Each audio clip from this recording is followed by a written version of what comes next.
Welcome to Bad Bitch Boot Camp, where we make basic bitches badder and bad bitches better. I'm your host, Ferrari Barbie. Now, I know I said this wasn't going to be your average female podcast, and even though today we will be talking about relationships, I promise this ain't none of that square shit you're used to.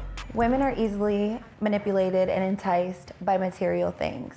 Everyone wants to live a life of luxury, but not always understand the consequences that come with getting fast money.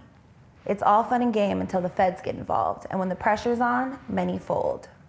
Today, my guest is a real boss bitch, straight out the D. She ran with some of the biggest names in the drug game, some that your favorite rappers still idolize to this day. After serving her time in prison, she may not be making plays in the drug game anymore, but her hustling mentality never changed. You've seen her star in the BET Plus series, American Gangsta Trap Queens. She's also executive produced and featured in the reality show Notorious Queens, all while serving her community through activism and philanthropy.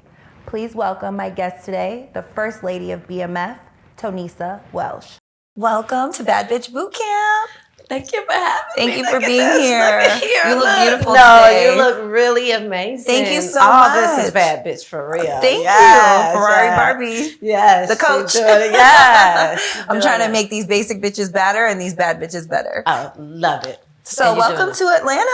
Thank you. This used to be my stomping grounds. Yeah. So we're celebrating you today, and I would love to pop a bottle of Bel Air with you. Yes, and I'm Do you like the gold or the blue?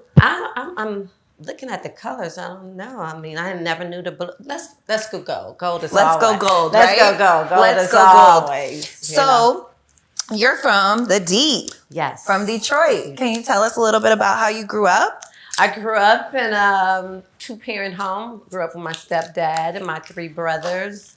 In the middle-class neighborhood. My father and mother worked at the auto industry, and that's like, in Detroit, that's like what people did. You worked in the auto industry. Your family follows you into the auto industry. I guess I just didn't follow in the auto industry, but my whole family did. And so me, they didn't want me. I wanted to do something different. It was so crazy. I was just in Kansas with my brother, and he was like, "You were so different from us." Really? Yeah. I have three brothers, and I'm the only girl. Yes, pop that. Yeah. And and I grew up in a nice neighborhood with some bomb parents. Just don't know what.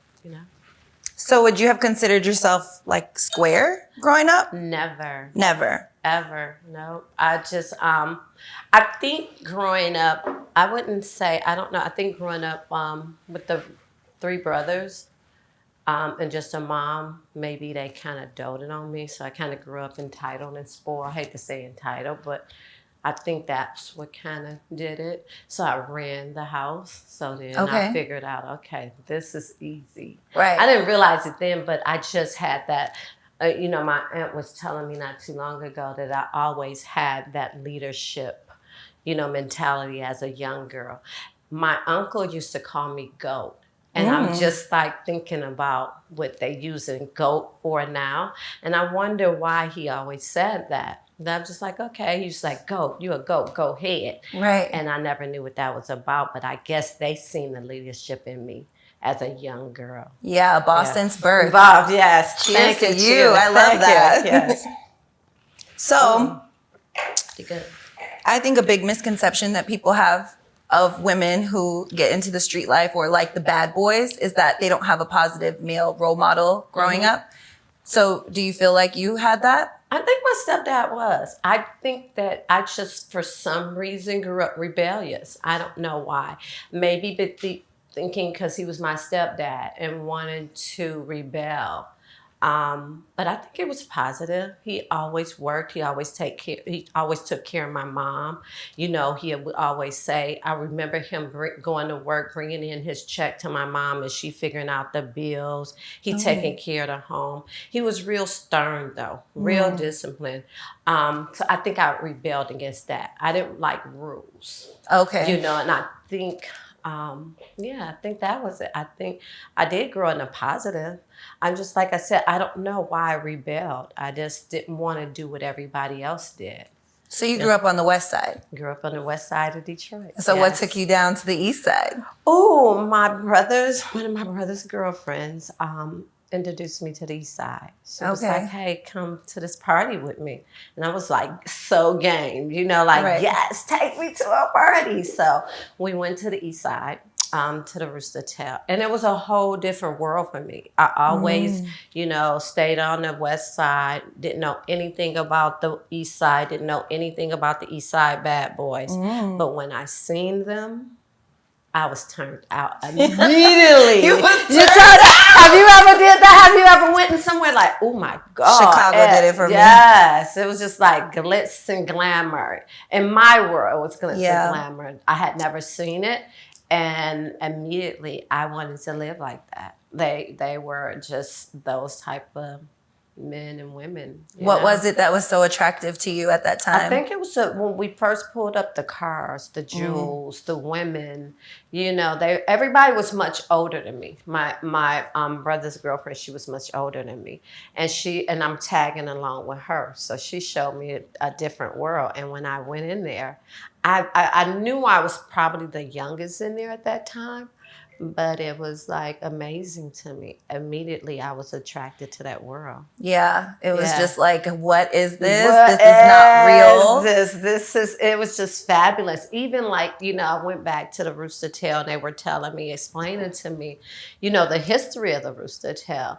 And he was telling me about the architect, the Art Deco and everything. And that's what attracted me into that world, that whole scene. Okay. You know, like the, how do we want to say? I want to say like, I'm sweating a little bit. I'm sorry. Like, it was like the pimps and hoes, the drug dealers. Yeah. And for some reason, that world, I was attracted to that world. Yeah. You know, it was all new to me. I felt a little sheltered when I was on the west side.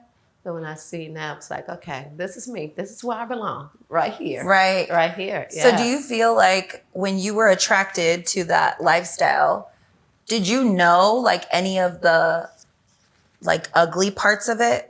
Like You know, the risks and the consequences you could have been putting yourself into? Yeah, you know, I don't know if you remember, you're a little younger, much younger, the movie like Superfly and, you know, just attracted to like all the Bonnie. I was always attracted to like anything on television that had that kind of theme, like, you know, the Superfly. Yeah. And, you know, like, remember, I don't remember her name, Foxy Brown and Yeah. all that kind of stuff. And, you know, Bonnie and Clyde, like the mafia, rich anything bitch that had, shit. yeah, that kind of shit. Right. I was attracted to that at a young age. I always imagined myself being in that world. So I didn't have that kind of, you know, being in high school saying, oh, you know, people had them goals in high school saying, I want to be, you know, a doctor. I want to be a nurse. I want to be an attorney. I didn't know what I wanted to be in high school. In high school, I just wanted to graduate and get out, you know, and figure out from then. Right. And that's what I wanted to do. Just like, hurry up. Yeah, get me out of here. Get me out of here. Right. You know, at that time, my boyfriend was older. I just started in a serious relationship kind of late, you know. And back then, like 15, still didn't have, you know, sex until like 16, but still, that's kind of late considering now, you know, and then. And I just still didn't know what I wanted, you know, like had that one boyfriend, like I'm boxed in, I wanted to be out. And when I seen that world, that's what I wanted to do. That's where you wanted to be. That's where I wanted to be. I was so fascinated. I was always, like I said, watching television, you know, Superfly, even though I always think of that song. Now I don't like it. The song like, you know, Superfly. Right. You know you're gonna die. So right now I'm like, I hate that song. Because that was the song that attracted me. Just like the songs now attract the young people. The song attracted me to that life. I knew I didn't want to be a drug addict. I just wanted I wanted to dress like that. I wanted to be like that. I wanted to be, you know, somebody's chick looking good with their man. Yeah. You know? Fuck with the boss. I know. Fucking with the boss, you know? Yeah. And I wanted to be that type of down chick for him. Yeah. Or even vice versa. I just wanted to be, hey, let's have this team and let's run the world. Yeah. You know, run our city. For sure. And you were that, right? Yeah. With your first... my first husband, yeah, Harold. yes, He was kind of who turned you out into the game. yeah. And started hustling. He said, don't be blaming me. It's both of us. That's what you right. You were like, I wanted you to put me in the game. Because right. I was always fascinated. Like, he had this charisma. He was very stylish. He was very, like, he was different from my high school boyfriend who was in college, very smart, very just like, we gonna do square. I still love him to death. Right. We are bestie friends, but I just wasn't, I was bored with that life. Yeah. And once I met my ex-husband, he just showed me a whole different world. And I wanted to be a part of that world that I had, imagined.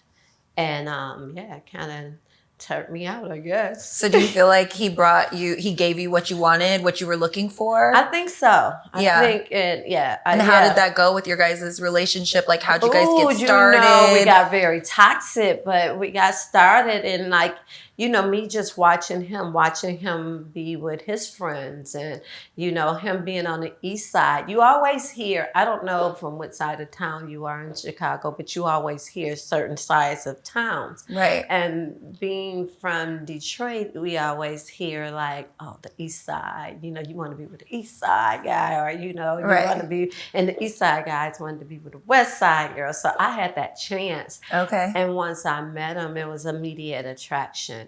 And then I wanted to be a part of that world. And I knew that immediately seeing who he was hanging with, his crew and the people he was surrounded with, I could be a part of that world. And I wanted to be a part of that world. No matter how many times my mother's like, no, don't go over there. I was being, she was pulling me back and I was pulling me back. And I just wanted that life. And my mother said, I knew when he bought you that first fur coat, it was over.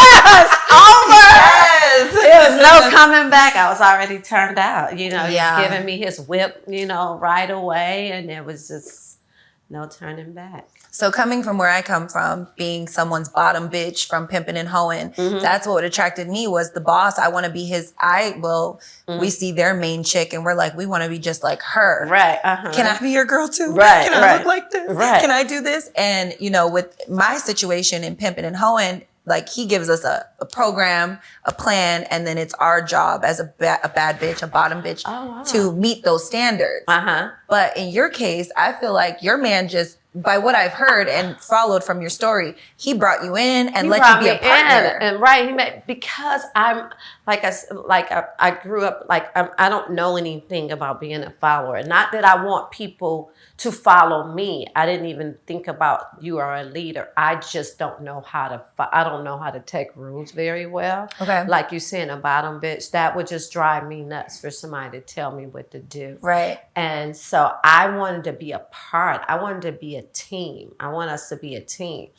Let's bounce things off of one another. Not knowing then I wanted to be a team, but I've just felt like, hey, I can do that too. Right. You show me and I could tell you, I can do that too. I can run that too. That's what I wanted to do. And like he always tell me, like you was telling me too. We were like, we could tag team off of one another. We kind of, we had a great, at a time, we worked together good. He allowed me to, be a part of like, okay, what you think?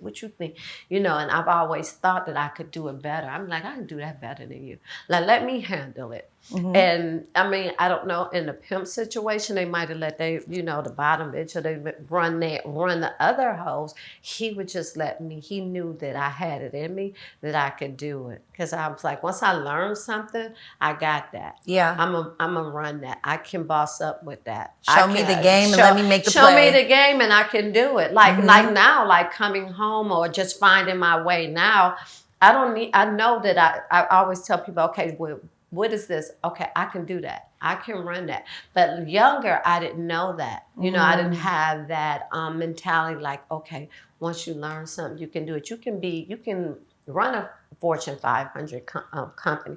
I didn't know that younger, because once you run the business in the street, you know that you can run anything, because that's the hardest business out there to run. It don't stop. You know, you watching everything. That business runs 24/7 in every lane. In every lane. I used to tell, like I told him in Southwest, so you have to have a lot of brains to run the street and have it at a certain level.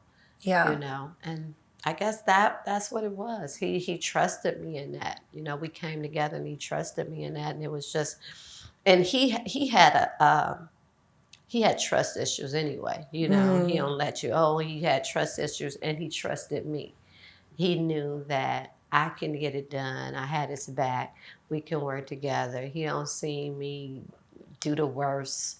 Right. You know, he blow up my car, I blow up his car. We just, right. It was just that kind of thing that I was just, I don't know where it came from. Like I said, my brother was just telling me, where did that come from with you? And I don't really know. Maybe television, maybe just looking at you. Y'all too corny for me in this household. Yeah. I want to escape.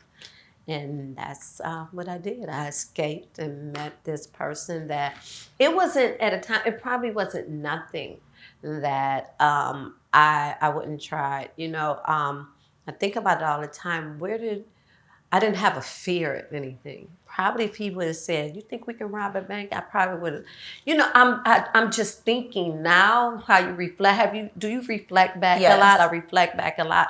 I think that I probably could have pulled those things off because I didn't have a fear, Right. And I had that type of confidence. That, what did they call it? Grandiosity. I had all of that. I just thought that I could do it. And that's where it came from. So you guys partnered up, and then you helped him grow his business, or you guys grew together. So how is that? I helped him. Yeah, I helped him grow his business. So I'm like, we ain't making enough money over here. How was that not like your fairy tale happily ever after? Like you, I don't, you know, like when did it go left? I don't know what year went left or how it went left. I guess, and you know, being the more money you had, the more, you know, insecurities become into a relationship, the more, you know, women, the more people become involved. And I think the more paranoia. And that happened with us, you know, I could see it. And that's one thing, like, even when I got with Terry, I said, and this is a true story, and people, I told him sitting at my kitchen table, I'm gonna make you rich. But when you get rich, please don't change. Don't make money change you, because I seen that in my first husband. The more he had, the more we were growing, the more he changed, the more, you know, the disrespect came, the paranoia came, the fighting came. So yeah, I just, I don't know what point the more money, you know. Yeah. With me, and I guess it's the egos. Yeah. The egos change people a lot. You know, I probably stayed a little more humble, trying to watch him, trying to protect him.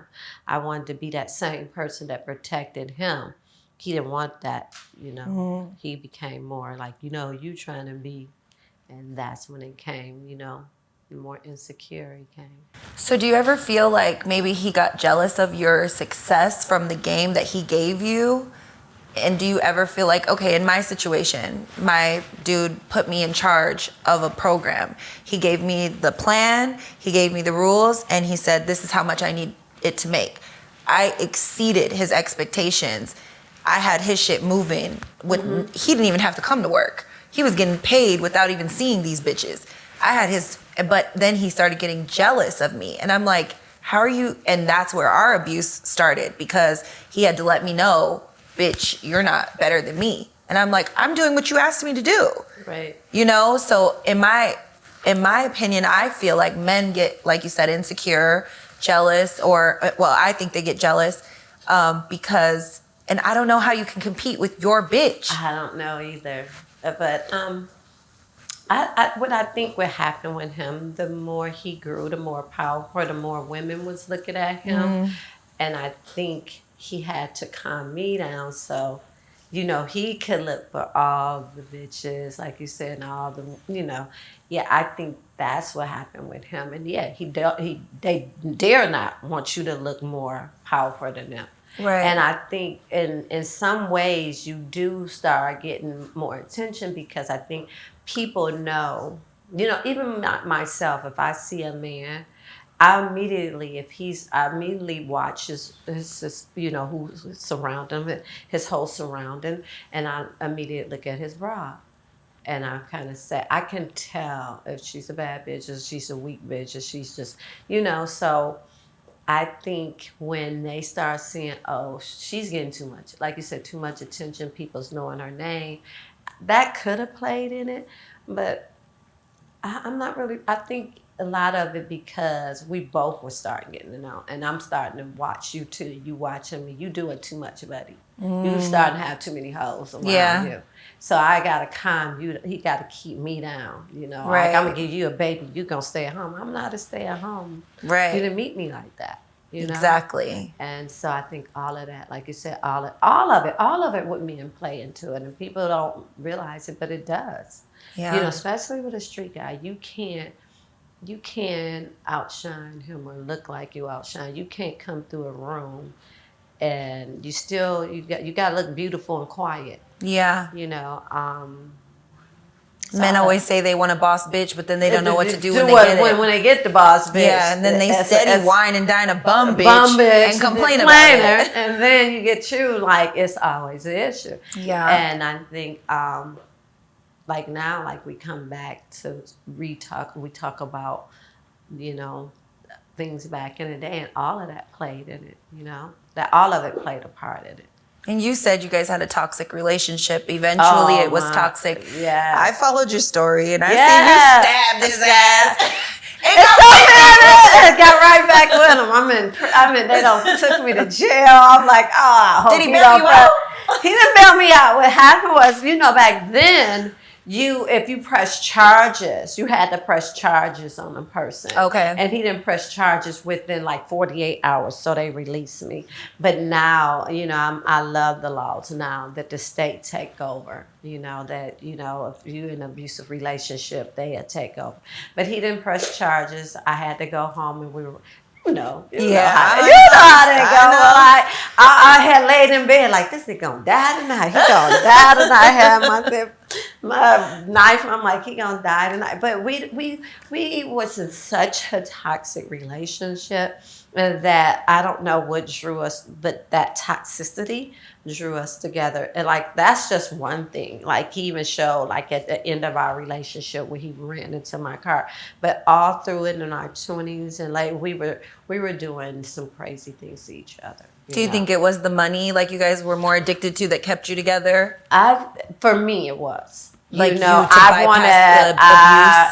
think I had already had the two sons, and I had two separate fathers then. And then I had ended up having a child by him, and I wanted it to work. Yeah. I would, in my mind, I already felt like a failure. You don't say it out loud, but I said it in somewhere in back of my head. I got to make this work. I already have two baby daddies. I want this to work. I want this. I want my children together. No matter how toxic he was with me, he loved my boys. Mm-hmm. He loved my two older boys. He accepted them, and his mother was the best. Mm-hmm. Those were her grandsons, and she would always say, I don't want you two together, but don't take my grandchildren. Aww. And those wasn't her biological grandchildren, but she loved them. She started a relationship with them. She was taking care of them, and I just didn't want to break that up. And we always think we can fix a person. Right. I couldn't fix him. He needed fixing himself. And he didn't even realize how toxic he was. He thought that was a norm to him because that's how he grew up. Oh. His stepfather had abused him, so he didn't really know that he was really toxic. He thought, like, this is normal. This is how you do. You say something crazy,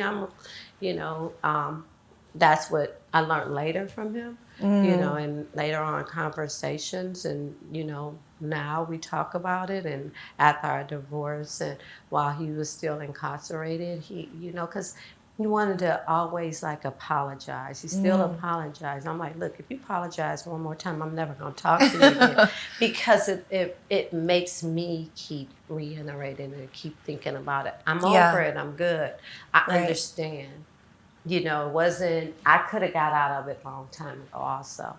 You know, but yeah, it was really crazy. But it was from his childhood that it after with all the money and the ego and all that, he started feeling like this, and that brought all that craziness into his life.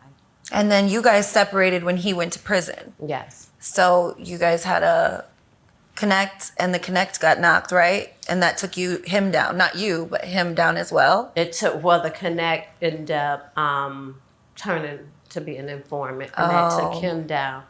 And he told me, he was just like, he told me recently he took the whole responsibility, you know, even though I just found, you know, because I was in that, you know, in that meeting. But I really didn't say anything, and I'm kicking him under the table because I hadn't noticed the room. You know, that's one thing I don't know what it was. I just always kind of, you know, watched the room as soon as I walk in, and I had noticed everything. He's just gone whole, like, we about to get this money, we about to get this connect. And I'm like, no, you know, and I'm sitting there and watching the whole room, and he's just talking. I'm not saying anything, and I'm literally kicking him under the table, and he's still talking. And by the time we get home, like, I think the next day, then we get raided. Wow. But we should have known. We kind of known because, like, at the airport, I knew. I got stopped. I had told him, I don't want to fly with you. We ain't flying together. Okay. I'm not flying with you. And I did this whole plan. We flew separately. And then when we got home, he still took the phone call from them. And I'm begging him not to take the phone call. Like, fuck them. I literally said, fuck them. And he was like, we can't say fuck them. You're like, fuck them. And I said, and he was leaving. I said, please don't call him. Please don't call him. And that was in the evening. And that morning, he went out, he called him that morning. They had hit all our spots in Detroit. And how frustrating is that for you? Like, he trusts you with other situations and information and advice, and you're his girl. You're his bitch. You have his back. But you know, how does he not listen to your intuition? Men, sometimes they don't want to listen to us. You know how sometimes you be like, yeah, that ain't your friend. That nigga ain't your friend. Fuck him. He's not cool with you. He don't like you. We do this all the time, and they don't want to listen. And it was one of those situations. He didn't want to listen. And hard-headed, just, that's what happened. And, you know, like I said, it happens all the time. They don't. We sitting back and we telling them, okay, you think that's your friend. He's not your friend. And that, it was definitely one of those situations. Yeah. Even in my situation, my man, he had a bad bitch. Like, not a bad bitch. Like you. Like bad bitch. A bad rotten ass bitch. And me and the other girls warned him, like, she's not cool. The way you know, go off sometimes and discipline us, she's not going to be with that.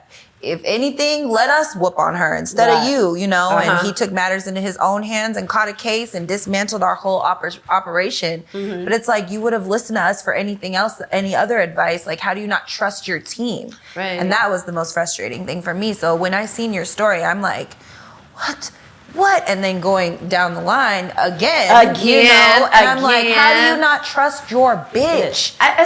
Something happens in there, and I don't even understand. You know, I'm like, what made, you know, even though I even asked now, what made you stop trusting me? Like, you know, did you think I had, like, I told you so kind of syndrome, or I think I know so much? It's not like I think I know. It's like I sit back. I've been through this rodeo a few times, and I'm only going by experience, and that's why I can tell you. You bring me along, you tell me to just watch your back. If I'm watching your back and then you ask me, I'm telling you what I see. Yeah. And you're still not listening. And I think as men, they start thinking on the money more. Like, ooh, this play is, I'm at this play. Or you're like, your friend, this bitch bring me in more money than y'all. You know, or y'all talking this, but she might have been bringing in more dollars. Yeah. And he was looking at the money more so than what I was saying, because in that life you think about, you do take a lot of risk. You don't really know. You be like, okay, I'm a try it. You hoping it's gonna work, and that's what I think it was. The greed. Greed kicks in with a lot of people. A lot. Yeah. And when the greed kicks in, that's when you stop paying attention, because it's not you anymore. It's your Right. ego telling you, I can do this. I'm gonna get it. I can, I can get off on it. I can get over on this. I'm like, you can't. And it's so easy and so fast, and you can just make it back again tomorrow. Yeah, you think you think it's just endless. Yeah, Right. You don't ever look at it like this is gonna end. You think, okay, Badly. Yeah, badly, right? Right. Like badly, and it does. A lot of people, when you talk to people, you sit in prison, you talk to so many people, they had the same idea. They thought that they can get away with it. That's that ego and that, like I said, that thing telling you, I can beat this, I can keep doing this. And I was telling them that, the more, the fancier you look, the more, the bigger the cars, the bigger the house, the more money. More money, more problems. More problems. That's a true song. More Yeah. money, more problems. And people don't think about that, but that's what it is. You can't beat this fucking system. Right. And I always tell them, I used to tell Terry, while we're sleeping, if somebody working 24/7, he don't pass the torch along to the next nigga. I'm talking about the DEA, the FBI. We can't outthink them. So you have to start thinking, differently. You can't outthink them. What's the exit plan? What are we gonna do? Yes. For me, I have been in it like with my ex-husband since the 80. What my son, my youngest, 81, 82. Never got, never went to prison. Never. So my rodeo ride, I was getting nervous. Like, oh God, this has been a long time. Yeah. I've been in this a long time. I've been here to the rodeo, so I seen the cycle of people. So yeah, you can't beat that system, and a lot of people think they can. We got so many people now that I watch on Instagram, or I go to a spot, I'd be like, well, how can I help them? I don't want to be like, the mother, she old school. I don't want to be that, but I see it. Like, this is a dead end for you, dude. You're so smart. You have so much potential. Let's teach entrepreneurship now. Let's move forward, because it is a dead end. Yeah. We were lucky. I don't even know if I say lucky, blessed. I don't like to use lucky, or I don't like to use lucky. I like to use more so maybe blessed, because when people say the system give you second chances, and God gave me when I tell you so many chances, when I was jumping out of cars, jumping out of windows, doing so many different things. God really gave me so many chances. And when I went to prison, I realized, like, dang, he really loves me. I am truly his child. Wow. And now when I come back and look at people, I'm sitting around, I be like, this ain't nothing. Yeah. It's short-lived. And half of it is fake these days, It's anyways. fake. It's all a facade. It's not all even a real. Facade, So when he went to prison, you held him down, or how? Yeah, I did. Yeah, I did. But I knew then, even we got married, the fake wedding and everything. While he was in prison. They're going to show it different. But we got married just before he got sentenced, to make it look all good, for the judge. And maybe he did think it was a good thing. And I knew it wasn't a good thing. But let me hold you down like you held me down. At that time, I'm just such a loyal person. And I believe in, we did this together. You didn't do all this. You going to prison. I was with you. I helped you spend this money. I helped you make this money. I didn't get caught up, but you got caught up. He took the case. You took the case, but I'm a ride this with you. So I was visiting him. I was seeing him, but all along while he was there, I used to always tell him, I'm gonna hold you down, but when you come home, this is over with. So I always visit him, always make sure the books was good. Even before he came home, let him know how good he was going to be set up. all of that. So, that I think that is, even if you're going to take a money from a dude and you're going to be down with a dude, I don't care. Like people be saying, oh, he had 15 hoes and he had this. You knew he had 15 and you knew he had 10. You still was with him. Right. So I'm not going to just, when you go to prison, say fuck you. Yeah, and you benefited off the lifestyle while he was outside. Right. So and if he was still out, you probably still would. No matter what. So I always told him, like, but look, I'm not obligated to stay with you, but I'm going to make sure you're good. Yeah. And that was our agreement while I was visiting him. Like, I'm going to make sure you're good. You're going to be good. Yeah. I made sure them books was good. I made your visits good. You're going to look good in here. And when you come home, you're going to be good. And I did all that. But I didn't want to. I knew me and him together would never work anymore. Wow. Everything was gone, And so where does Terry come in? Terry and me and him, my ex-husband introduced me to Terry and Mitch. Oh, okay. Yeah. And they were coming along to be a part of our enterprise. That's what happened. Yeah. Okay. And so he told me, because we were growing. He had already had a crew, but he wanted to expand. He wanted some, This is pre-BMF. Like BMF was BMF not a didn't thing even yet. come out. They came to work for y'all. BMF came in like in 2000s. Like I said, I've been in the streets since like 90. Not my oldest son 81. So like 82, 83, all the way during the 80s when I first met my ex-husband. So when we met Terry and Meech, it had to be like 86, 87. And my ex-husband had already been, had made a name in the streets of Detroit.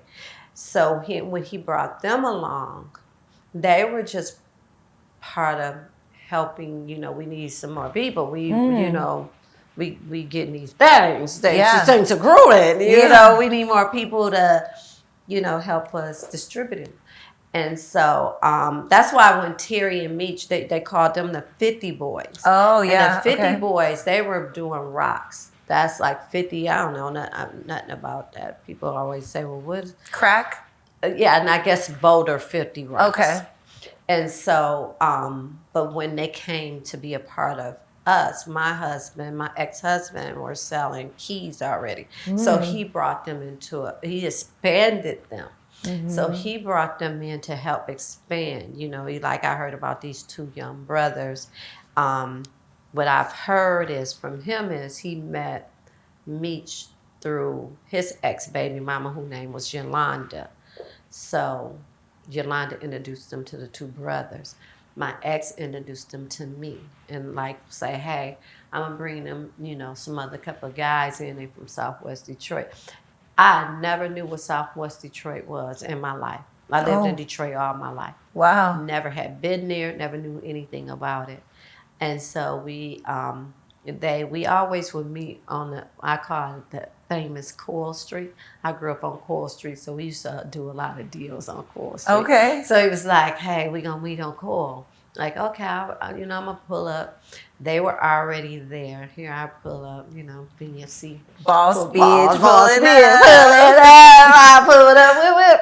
I get out the car and he introduced us. And, that's when Terry said he first seen me, he immediately I'm in love with her when I first seen her. Wow. So not the boss's bitch. The boss's bitch, And what happened was when I was prosecutor, how what is that? Was it Scarface? How Scarface first seen Esmeralda?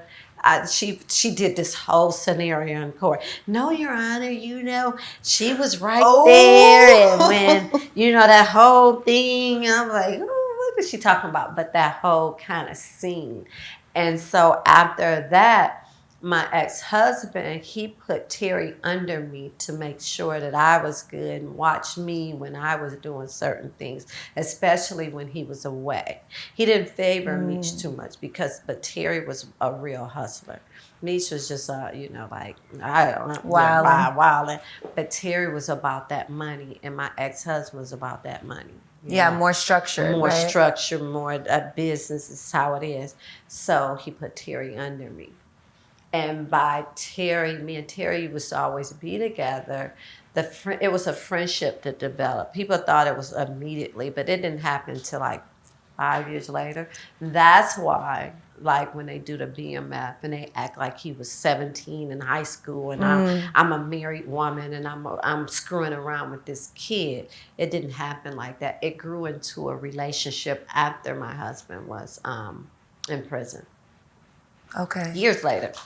Just coming around me, and I still looked at him. I didn't look at him as being in a relationship. I just looked at him as somebody like a friend, a confidant, and somebody who had my back.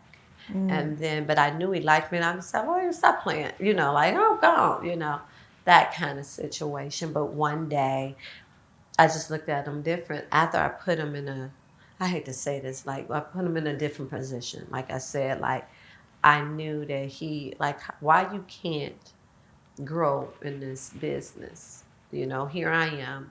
I got all this money everywhere. And I'm looking at you and you're my friend and you're not growing. How can I help you grow? And that's how it developed. I'm going to make you rich. Don't change. Yeah. And I'm going to do this for you. And once I did that for him, that's when he said, like, one day you're not going to have to do it anymore. And that was a dream for me. Not that my ex-husband really wanted me to be in it. It was something I wanted to do. I thought I just liked that life. But you haven't got tired of shit. Like, I'm tired of this shit. I'm tired of, coming home. I'm faking the work job. I'm got my kids. I'm making my kids be little liars. They in my world, they can't tell people what we're doing. I'm a liar, they're little liars. I was just tired of the whole scene. Yeah. And I'm tired of watching my back. I'm tired of coming home, put my kids to sleep, watching all my windows. And once he said that and we developed this relationship, I'm like, finally somebody, I'm like, I got you. Yeah. You don't have to do this anymore. And that's how that developed. And then when you and Terry got together, basically, like, what was your contribution to the BMF movement? Well, I think because they wasn't developed the way they were, they have, once I gave them that bag, because they wasn't, like when you say the 50 boys and stuff like that, they hadn't grown to that level. But I knew that if he had that push, he had that structure, that because I knew him, like, you just need a bag, you just need a push. Yeah. You can get there. You over here getting ones and twos. If I'll set it up for you to get this big ass bag, he was like, yeah. And for something in my head, like a job shit, I'm gonna give you 90 days to show me. That's how crazy and structured I was in my whole little bubble of drug dealing. No normal kind of like, oh, you got 90 days. You going to get my money back? Or this, not that I'm going to kill him. He's going to be a problem. Right. But you got 90 days to show me that you can pull this off. And if you do that, we going to do this again. We going to keep doing it. Just don't change. Right. And then, like I said later on, like my husband got out, we got into that big ass thing where he tried to come back out. Y'all ain't doing this over me. And that's when I moved to California in 2000. That's when BMF really started in 2000. It was none of that whole, I get confused with BMF stars because I don't remember, that's not the story that I remember. Right. Well, that's my next question. Like, how do you feel about Stars, the BMF series, portraying you? Because Lala would be your character, right? Right. So that's what kind of confused me researching you. And then I did watch the show. Yeah. And she speak on it. Everybody speaks on it. She just don't say my name and nobody say my name, but that's me. Yeah. I'm the girl that he was with, that he caught, from the ex-drug dealer that went to prison. That's me. She's just doing her job. Yeah. That's a job for her. And I think if anybody, I think she's a beautiful woman. I think she's a great actress.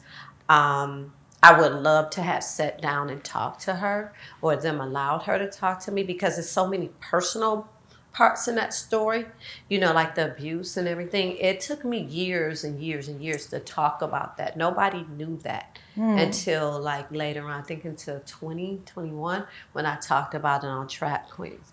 But that took a while to talk about. That's after my mother passed, me talking to my sons and expressing to them, I need to talk about this. Expressing that with my ex-husband, I need to talk about this.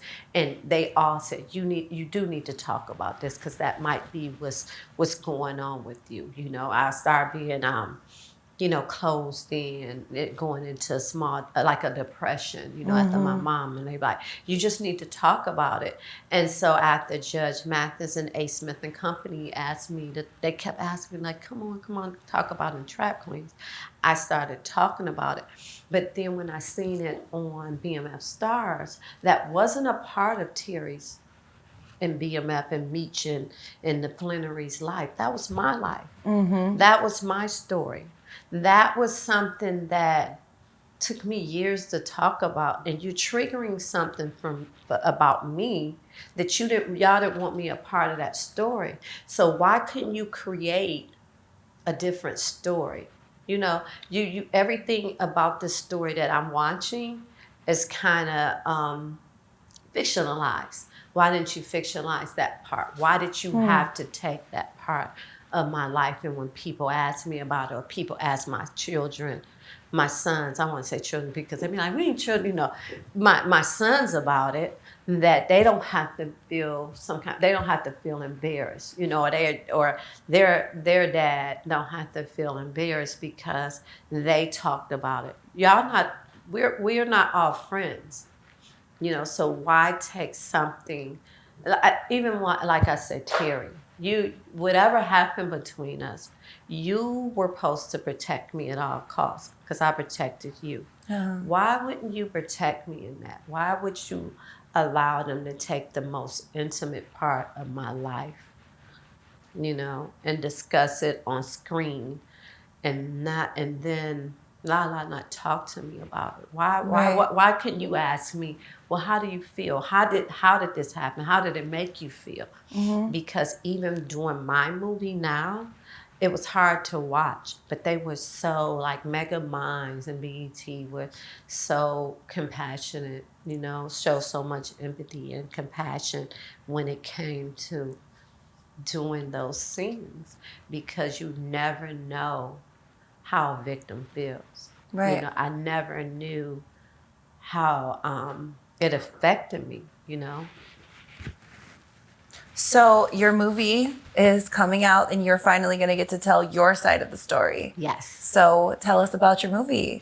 My movie is a biopic, and it's about me, about my life, how I grew up, how I seen it, how this all became up, how did I all become a part of this big drug organization called BMF.